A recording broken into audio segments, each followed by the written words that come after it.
નમસ્કાર દર્શક મિત્રો, આપ જોઈ રહ્યા છો શિનોર સમાચાર।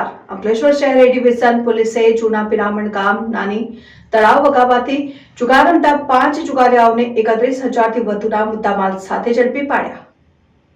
અંકલેશ્વરના જૂના પિરામણ ગામ નાની તળાવ વગામાં બાવળીની છાડીમાં ખુલ્લી જગ્યામાં જુગારધામ ચાલી રહ્યું છે, જેવી બાતમીના આધારે શહેર એ ડિવિઝન પોલીસે દરોડા પાડ્યા હતા। પોલીસે સ્થળ ઉપરથી રોકડા અને 2 ફોન મળીને કુલ 31,000 થી વધુનો મુદ્દામાલ કબજે કર્યો હતો અને ગામના જુગારી મહેબૂબ ઇસ્માઇલ પઠાણ, મીઠા વસાવા, મહેશ પરમાર અને ઉસ્માન ઉર્ફે બાબા હુસૈન કુરેશી તેમજ શશિકાંત મુક્તિ મંડળને ઝડપી પાડ્યો હતો। રિપોર્ટર મુકેશ વસાવા, શિનોર સમાચાર ન્યૂઝ, અંકલેશ્વર।